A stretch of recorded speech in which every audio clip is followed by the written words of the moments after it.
स्वागत है एक बार फिर आपका स्वागत है। नमस्कार, मैं सूरज चौहान स्वागत करता हूं आपके अपने YouTube channel arts with Suraj sir के अंदर।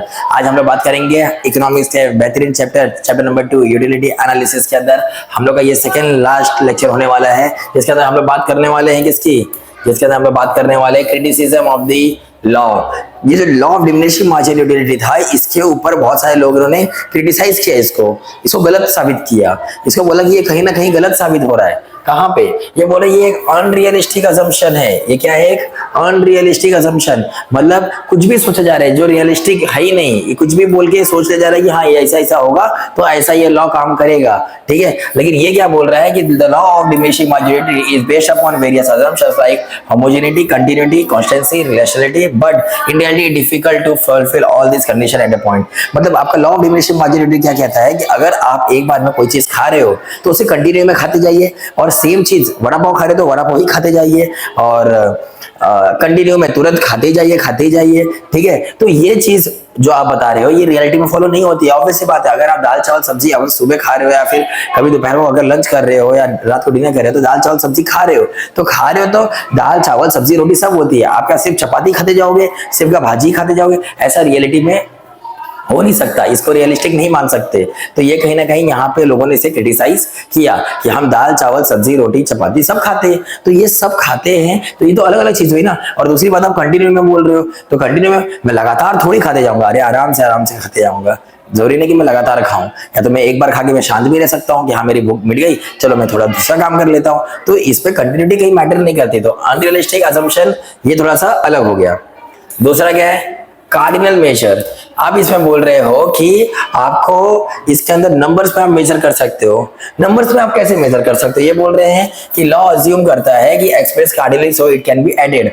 मतलब आप कार्डिनली नंबर में आप इसको यूज करो ताकि हम लोग 1 2 3 आपने खाया तो उसको हम ऐड कर सके। लेकिन ये बोल रहे हैं कि in reality cardinal measurement of utility is not possible because utility is psychological concept. मतलब यूटिलिटी जो है जरूरत है ये हमारा साइकोलॉजिकल कॉन्सेप्ट है, इसमें आप नंबर कहाँ से लेके आ रहे हो?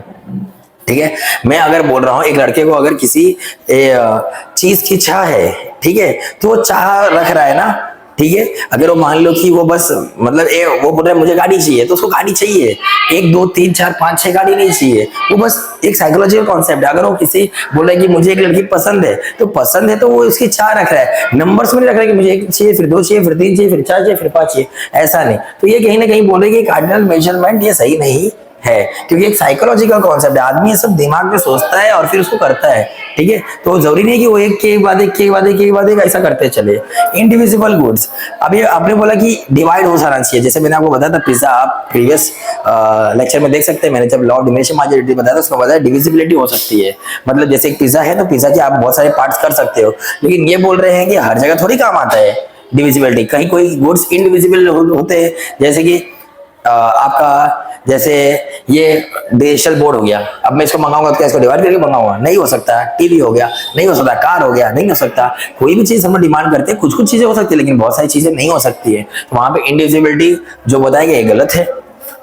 इसके बाद constant marginal utility of money. Constant marginal utility of money मतलब सबके पास एक समान पैसा थोड़ी हो सकता है कि नहीं?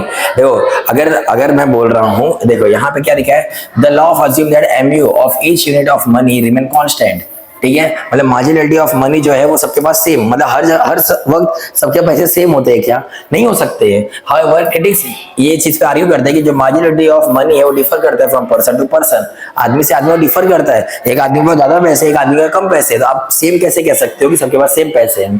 ठीक है। ये इन्फ्लुएंस होता है by change in price, obvious सी बात है भाई, ठीक है। मैं खा रहा हूँ कोई चीज खा रहा हूँ, अगर उसका प्राइस चेंज हो गया तो मैं कैसे खाऊंगा उसको? नहीं खाऊंगा, ठीक है। स्टॉक ऑफ मनी, आपके पास कितना पैसा है ऑलरेडी, तो ये कहीं ना कहीं हर आदमी के ऊपर डिपेंड करता है कि उसके पास कितने पैसे हैं। क्या पता किसी को चीज सस्ती लग रही हो, किसी को चीज महंगी लग रही हो, कोई एक आदमी खा रहा है दूसरा आदमी नहीं खाएगा, तो ये आप वहां पे नहीं बोल सकते।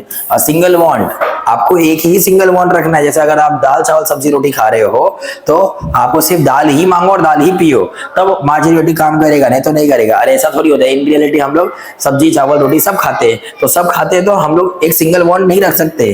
तो ये भी कहीं ना कहीं a man has to satisfy many wants at a point of time. एक समय पे आदमी को बहुत सारी चीजें खानी रहती है, क्योंकि उसको हर एक चीज का सेटिस्फेक्शन लेना रहता है, ठीक है, क्या उसको एक ही न्यूट्रिशन, एक ही विटामिन चाहिए क्या? नहीं, उसको कैल्शियम भी चाहिए, हर एक चीज चाहिए। तो वो अपने मील में वो सारी चीजें ऐड करेगा जिससे वो बहुत चीजें खा सके। समझ में आ गया? उसको वो सारी चीजें मिल सके। समझ में आ गया? तो ये सारे कुछ क्रिटिसिज्म्स थे जो आपको मैंने यहाँ पे बता दिए। अगले लेक्चर के अंदर हम लोग देखेंगे सिग्निफिकेंस ऑफ द लॉ। क्या देखेंगे हम लोग? सिग्निफिकेंस, इसके क्या इंपॉर्टेंस थे, इस लॉ के क्या इंपॉर्टेंस थे। और ये अगला लेक्चर हमारा फाइनल लेक्चर होने वाला है। आपको अगर इसके अंदर समझ में आ रहा है, हर एक चीज समझ में आ रही है, आप अपने दोस्तों से इससे शेयर कर सकते हैं और आप कमेंट करके हमारा मनोबल बढ़ा सकते हैं। ठीक है, और आगे बढ़ते हैं हम लोग अगले लेक्चर में। मिलते हैं आपसे अगले वीडियो में, तब तक के लिए जय हिंद, जय भारत, जय महाराष्ट्र।